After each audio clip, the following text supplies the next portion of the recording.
नमस्कार साथियों, मेरा नाम नितिन खन्ना है और मैं प्रोफेशन से एक एडवोकेट हूँ। आज एक छोटा सा इन्फॉर्मेशन पर्पस के लिए मैं एक वीडियो बना रहा हूँ जिसमें मैं डिस्कस करना चाहता हूँ आपके बेनिफिट के लिए कि डाइवोर्स क्या है, डाइवोर्स का केस किन ग्राउंड्स पे फाइल किया जा सकता है और जब केस आप फाइल कर देते हो तो आपके क्या राइट्स हैं और प्रोसीजर क्या है जब आप डाइवोर्स केस फाइल करते हो और अल्टीमेटली उसमें क्या होता है। थोड़ा सा एक छोटा सा वीडियो आपके बेनिफिट के लिए। देखिए, सबसे पहला जो ग्राउंड होता है वो सबसे कॉमन ग्राउंड है जिसपे सबसे ज्यादा केस फाइल होते हैं डाइवोर्स के, वो है क्रूएलिटी। अब क्रूएलिटी होती है दो तरह की। पहली cruelty physical cruelty, second cruelty mental cruelty. अब फिजिकल क्रूएलिटी के अंदर तो आप सब जानते होंगे, अगर आपको कोई मारता है, पीटता है, कोई जलाने की कोशिश करता है, जो भी आपको शरीर के साथ कुछ करने की कोशिश करता है जिससे आपको पेन होती है, तो वो फिजिकल क्रूएलिटी के अंदर कवर होगा। जो दूसरी चीज है वो है मेंटल क्रूएलिटी। अब मेंटल क्रूएलिटी क्या है, इसकी डेफिनेशन भी बहुत ज्यादा वाइड हो गई है आज के दिन।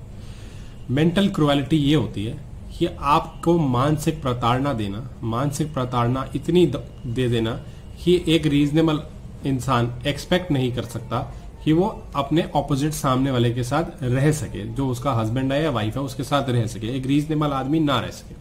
अब उसके अंदर बहुत सारी चीजें कवर होती हैं। पहली चीज, अगर आपको कोई बेइज्जती करता है, आपके ताने देता है, आपको सुबह शाम थ्रेटन करता है, कोई गंदे इशारे करता है आपको, जिससे आप अपना रीजनेबल माइंड में नहीं रह सकते, कि आप परेशान रहते हैं, आपका मेंटल सैनिटी जो है वो परेशान होकर खराब होनी शुरू हो जाती है, वो आप लूज करना शुरू कर देते हो, तो वो एक ग्राउंड ऑफ डाइवोर्स है, वो मेंटल क्रूएलिटी में कवर होता है। उसके बहुत सारे वाइड एग्जांपल्स हैं। आपको ताने देना, आपको गालियां देना, यहां तक कि अगर आप पे कोई झूठा केस डाल देता, आपके हस्बैंड ने या वाइफ ने आपके ऊपर कोई झूठा केस फाइल कर दिया, तो वो भी एक फॉर्म ऑफ मेंटल क्रूएलिटी है। आप पे, आपकी फैमिली पे वो एक मेंटल क्रूएलिटी है। वो भी आज के दिन एक ग्राउंड ऑफ डाइवोर्स है। उस ग्राउंड पे भी आप डाइवोर्स फाइल कर सकते हैं। दूसरा जो ग्राउंड ऑफ डाइवोर्स है वो है डेजर्शन। डेजर्शन मीन्स जानबूझ के छोड़ के चले जाना या घर से बाहर निकाल देना। अब वो डेजर्शन सिर्फ अगर आपको निकाल दिया तो एकदम नहीं हो जाएगा डेजर्शन, आपको छोड़ दिया। उसके लिए सबसे ज्यादा जरूरी चीज है कि 2 साल हो चुके हो आपको छोड़े हुए और इस नियत से आपको किया, आपको छोड़ दिया है मैंने, ना तो आपको घर में घुसने दिया जा रहा है, ना आपके साथ रहा जा रहा है, या अगर आप उन्हीं के घर में रह रहे हैं तो वो अपने घर में ना रह के कहीं और रह रहे हैं, आपको छोड़ने की नियत से।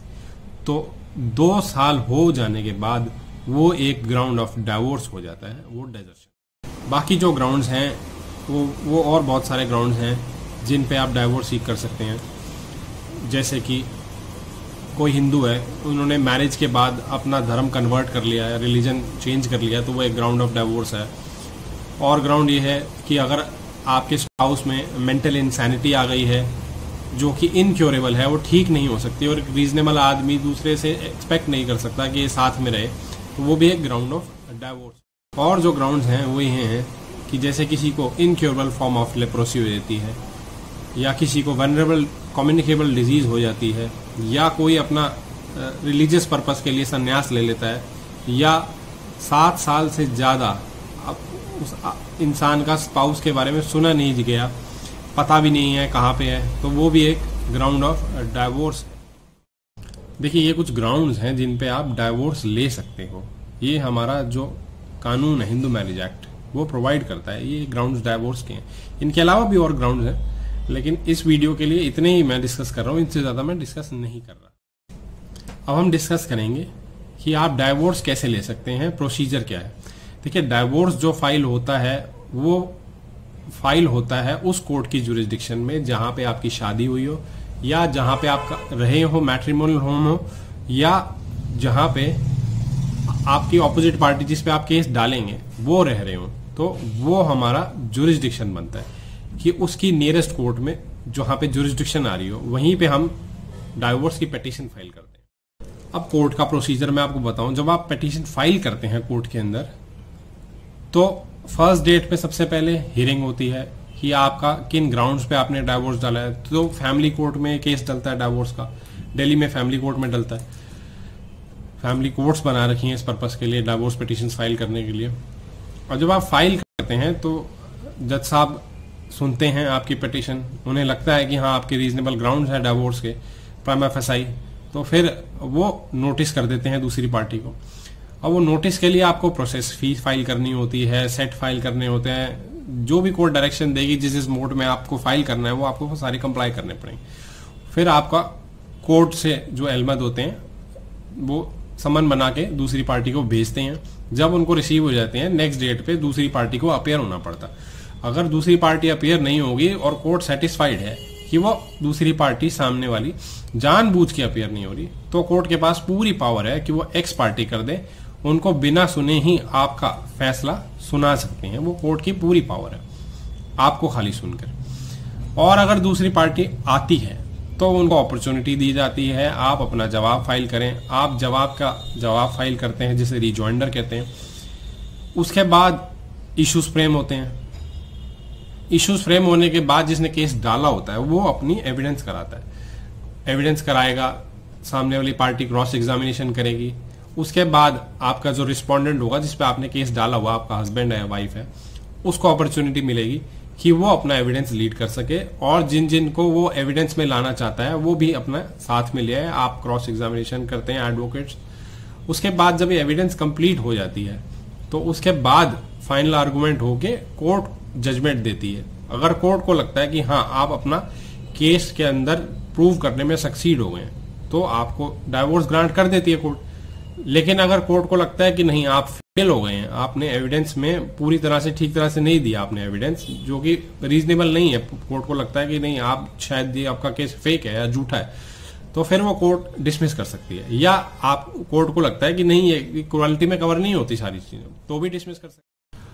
अब एक चीज होती है, जब केसेस आप फाइल करते हैं, दूसरी पार्टी आ जाती है, तो कोर्ट जो है पूरी कोशिश करती है कि आपका सेटलमेंट हो जाए। सेटलमेंट ऐसे भी हो सकता है कि आपका घर बस जाए, तो बहुत अच्छी बात है, आपका घर बस जाए, सब ठीक हो जाए। नहीं तो एक रीजनेबल सम जो कि आपकी लाइफ टाइम के लिए आगे एक इंश्योर करे कि हाँ आप सरवाइव कर सकती हैं इस पैसे से, या अपने आप को रीजनेबली संभाल सकती हैं, तो वो कोर्ट्स जो है हस्बैंड्स को यूजुअली कहती हैं कि आप अपनी वाइफ को दे दें, जिनसे कि आगे उनका फ्यूचर सिक्योर हो जाए। अगर उसमें कोई डाउरी की एलिगेशंस होती हैं तो डाउरी का आर्टिकल्स भी सारा कवर करने की, मेंटेनेंस कवर करने की कोर्ट पूरी कोशिश करती है कि इंश्योर करे कि आपका वन टाइम रीजनेबल सेटलमेंट हो, और फिर आप म्यूचुअल कंसेंट से डाइवोर्स ले सकते हैं, आपसी मर्जी से डाइवोर्स ले सकते हैं। तो वो भी एक कोर्ट कोशिश करती है ये सारी चीजों की। एक चीज और होती है डाइवोर्स बाय म्यूचुअल कंसेंट। उसमें दो पिटीशन डलती हैं, एक 13B1 जिसे हम फर्स्ट मोशन पिटीशन कहते हैं, एक डलती है 13B2 जिसे सेकंड मोशन पिटीशन कहते हैं। अब फर्स्ट मोशन पिटीशन और सेकंड मोशन पिटीशन क्या चीज है, वो हम तभी डाल सकते हैं जब आपका सेटलमेंट हो गया हो। जब आपका सेटलमेंट हो गया पार्टीज का आपस के अंदर, जो कि राइटिंग में कर लिया आपने सेटल, अब वो मीडिएशन में है, आउट ऑफ कोर्ट है, आपका सेटलमेंट टर्म्स डिसाइड हो गए कि आप जो है किस तरह से डाइवोर्स लेंगे, वो डिसाइड कर ली, तो उसके बाद आप डालते हो म्यूचुअल कंसेंट से। म्यूचुअल मींस दोनों की आपसी सहमति से पिटीशन डलती है कि हमारा टर्म्स डिसाइड हो गए और हम डाइवोर्स लेना चाहते हैं। अब फर्स्ट मोशन पिटीशन 13B1 जिसे बोलते हैं, वो हम उसमें लिख के कि हमारा ये सेटलमेंट हुआ है, वो हम पिटीशन फाइल करते हैं। जब हम वो पिटीशन फाइल करते हैं तो वो कोर्ट में लिस्ट होती है, कोर्ट हमारी स्टेटमेंट रिकॉर्ड करती है। हमें अगर किसी को पैसे लेने देने हो तो वो कोर्ट के सामने होते हैं सब। वो कोर्ट को लगता है कि हाँ इनका सेटलमेंट हो गया, जेन्युइन ग्राउंड है, तो कोर्ट ग्राउंड 13B1 अलाउ कर देती है आपकी पिटीशन। अब 13B1 के बाद आपको 6 महीने वेट करना पड़ता है कोर्ट में। 13B1 अलाउ होने के बाद 6 मंथ्स के बाद आप जो है 13B2 डाल सकते हैं। इस बीच में अगर आपका हस्बैंड के साथ रहने का मन किया कि नहीं हमें साथ में रहना है, तो आप 13B2 नहीं डालें। तो फिर आपको, अगर आप साथ में एक बार भी रह लिए तो आपकी 13B2 अलाउ नहीं होगी। वो कोर्ट आपको टाइम देती है कि आप रीजनेबल एक टाइम लें, सोच सकें, एकदम रश मत करें डाइवोर्स के लिए, तो आपको 6 मंथ्स का वो कूलिंग पीरियड देते हैं। अगर वो 6 मंथ्स पीरियड में भी आपको लगता है कि आप लोग साथ नहीं रह सकते, आपको अलग होना है और आप एक दूसरे के साथ बिल्कुल भी नहीं रह सकते, तो आप 13B2 की पिटीशन डालते हैं। उसमें भी जो आपकी टर्म्स डिसाइड हुई होती हैं उसके हिसाब से आप कंप्लाई करते हैं। अगर किसी को पार्ट पेमेंट बाकी देनी है तो वो दे देते हैं, कोर्ट के अंदर सब दे दाके और सब खत्म हो जाता है। उसके बाद आपका कोर्ट स्टेटमेंट रिकॉर्ड करती है। स्टेटमेंट रिकॉर्ड करेगी, कोर्ट को लगेगा कि हाँ अब ये बिल्कुल साथ नहीं रह सकते, तो कोर्ट आपको डाइवोर्स ग्रांट कर देती है। ये आपका म्यूचुअल कंसेंट का कॉन्सेप्ट। ये तो सिर्फ मेरा आज एक डाइवोर्स के इंफॉर्मेशन पर्पस के लिए वीडियो था। मैं कोशिश करूंगा और भी वीडियो बनाऊं जिसमें मैं डाउरी रिलेटेड केसेस ये सारा डिस्कस कर सकूं। हस्बैंड कैसे अपने आप को बचा सकता है 498A में, क्या क्या प्रिकॉशंस होती हैं, फीमेल्स कैसे फाइल कर सकती हैं 498A की डाउरी हरासमेंट की कंप्लेंट, उसका क्या प्रोसीजर होता है वो भी मैं डिस्कस करूंगा। वो सेटलमेंट हो जाए तो उसकी क्वैशिंग कैसे होती है वो भी सारा मैं डिस्कस करूंगा आपसे। तो वो सब मैं कोशिश करूंगा आपसे अगले वीडियो में डिस्कस करने की। Thank you.